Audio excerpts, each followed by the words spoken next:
Dumb decks. Hey, what's up, nerds? Hardleg Joe here, welcoming you once again to Dumb Decks, the show where I look at Yu-Gi-Oh! Builds that are unique and interesting, but not necessarily good. This time, we're looking at Alien Control, brought to you by Patreon sponsor Mark Jackson, who wanted to see how strong aliens are in the modern game with their brand new support cards. Which is kind of a difficult question. Because aliens do have a really powerful combo now, something that could actually be considered a win condition. Cosmic Slicer Zer'oll, their new Link 3, has 3 great effects that can apply a strong lockdown when combined together. First, when it's summoned, it searches a card that can place A counters on the field. Secondly, it can remove 2 A counters from the field to normal summon a reptile monster, which all the aliens are, if you didn't know. Most importantly, though, it has a continuous effect that says monsters your opponent controls that have A counters on them are switched to defense position and cannot activate their effects. All 3 of those combo really well with Alien Kid, a 4-star monster that says place an A counter on any monster your opponent special summons. Having both of these on the field is essentially a one-sided Bagooska. Anything your opponent summons will automatically get an A counter on it thanks to Kid, which means they'll be switched to defense and have their effects turned off. And since Kid is a level 4 monster that places A counters, Zer'oll can use its other 2 effects to search it and then normal summon it, meaning your entire combo just requires this Link 3 and then some way to get 2 A counters on the field. Now, it's not the best lockdown, of course. It's weak to kaijus and just about any monster effect negation, but it's not a bad investment for just 2 or 3 card setup. And if you can make this alongside some spell traps to help back it up, it could be a pretty difficult lock for most decks to play through. The only problem with this combo is that aliens struggle to do it. Yes, just like Ice Barriers and Mecha Phantom Beasts before them, aliens now have a boss monster that other archetypes can make much more easily than aliens can. Zer'oll can be made with any reptile monster, so if you want to do this consistently, your best bet would be to run it and a single copy of Kid in some other reptile deck. Ogdoadic and Reptilian, with their new support, are far better at getting 3 reptiles on the field than aliens are. They can make Zer'oll, who searches the 1 copy of Kid, and then continue making plays, adding the lockdown on top of whatever else they're doing. Which brings us back to that original question. How strong are aliens in the modern game? Well, if you look at Zer'oll and Alien Kid in a vacuum, I'd say they're pretty strong. But does playing 2 alien cards really count as playing aliens? I think when most people say alien deck, they mean actually using the archetype. In which case, no, aliens are not that great. I tried my best to come up with a deck that can do the combo consistently, along with making other alien plays, but this is the best I could come up with. It certainly works, but it's more than a bit fragile. This is largely due to the fact that the deck can't really do its combo going first, which is typically when you want to set up a lock. Or rather, it can't do the combo easily. A lot of our cards are better suited to a go second strategy. For example, Mysterious Triangle is a spell that lets you blow up a monster that has A counters on it, and then special summon an alien from the deck. Which is really good if your opponent has a monster to blow up, then you're going +1. But it's not so good if you're building a first turn board, and you need to destroy your own shit to use it. A-Cell Recombination Device is the same deal. It lets you send an alien from deck to graveyard to place a bunch of A counters on a monster. Which is great when your opponent has monsters that you want to put A counters on, things you can use to your advantage, but it's nearly useless otherwise. Going second, this combos really well with Triangle, letting you get a card pop and a summon from the deck. But going first, all it really does is set up for Alien Ammonite, which is still pretty good. This is a level 1 tuner that summons an alien from the graveyard when it's normal summoned. This thing is why we play a whole bunch of level 4 and 5 synchros, since it can easily make these if you already have Zer'oll. Most of the synchros I'm playing in this build are just random toolboxy filler, stuff you can replace at your leisure, but aliens do have their own synchro boss monster in Cosmic Fortress Golgar, which not only works as a heavy Trunade for face-up spell traps, but can also remove 2 A counters from anywhere to pop a card.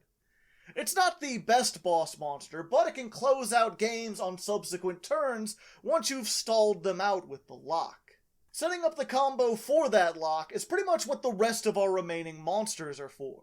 We're playing Unexpected Die so we could summon Alien Shock Trooper from the deck for free. Shock Trooper is also a level 4, which means it combos well with Kage Tokage, a reptile that summons itself from the hand when you normal summon a level 4 monster. This is why we play all the alien level 4s at 3, despite them being searchable, so we can trigger the lizard and summon bonus material. Speaking of which, that's why we play Alien Dog. If you normal summon an alien, you could special summon it from the hand, just more free real estate. Same thing with Reptilian Lamia. This is another reptile that can special summon itself from the hand if you already control a reptile and your opponent controls a monster. Just another great going second tool, because not only does it summon itself, but it also drops an opponent's monster's attack to 0 in the process, which can allow you to get over things that are bigger than 2600, and also set up for your Link 2s. Speaking of them, while the aliens do have their own Link 2, it's not very good, and I usually don't make it. Instead, I usually go for Reptilian Echidna. This is often summoned as a stepping stone on the way to Zer'oll. When it's summoned, it also drops an opponent's monster's attack to 0, and then it can search one reptile for each 0 attack monster your opponent controls. Which can be pretty useful, but it's much better when we aren't playing aliens. There's not really a whole lot of aliens that, special summon themselves from the hand, so most of the time you're just grabbing follow-ups for next turn.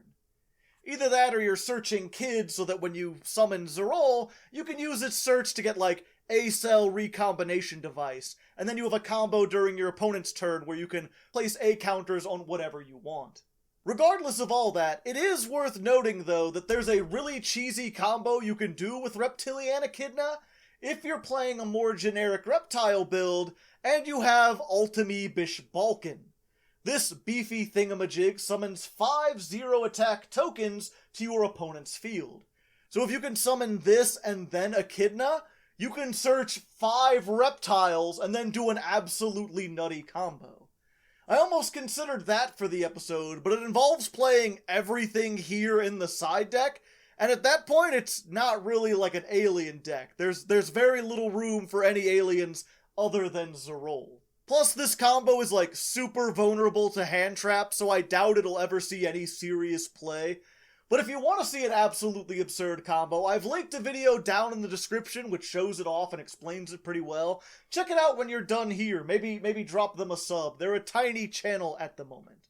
But anyway, that explains just about everything about this deck. I just got 2 generic tech cards in the form of Droplet and Duster, which are just here to make going second easier.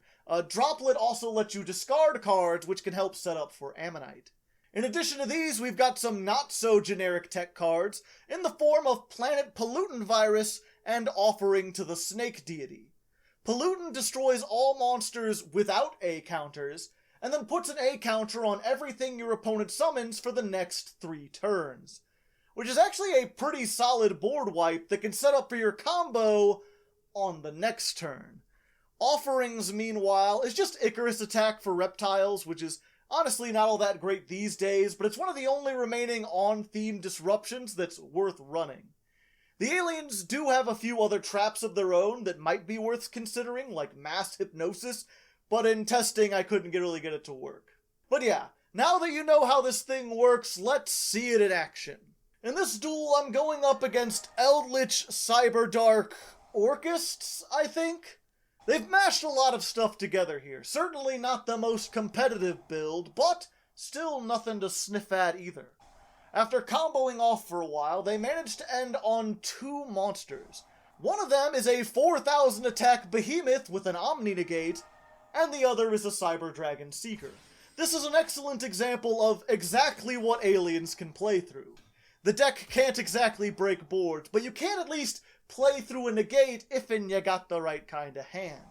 This particular hand makes use of Alien Stealth Buster, who's another level 4 that puts A counters on a monster when it's sent to the graveyard. Our 2 Reptilians will lower our opponent's monsters to 0, allowing for 2 searches, while the counters from Stealth Buster allow us to pop 1 with Mysterious Triangle and extend enough to get into Zer'oll. From there we get Kid on board along with a bonus pupper, which would get in for more than half their life points, if not for an Eldritch getting in the way. Fortunately, that Eldritch gets an A counter on it, so it's stuck in defense mode, but unfortunately our opponent has another one in hand, which they can use to easily get rid of Zer'oll. We won't be winning this one, unfortunately, but you can see how we might have against an archetype without that specific kind of removal. We cleared the existing board, all new monsters would be stuck negated in defense position, and we have an Ammonite in hand allowing us to make an easy sink on the follow-up turn, to deal with whatever else they would make. It's got potential, you just need more than aliens to make it work.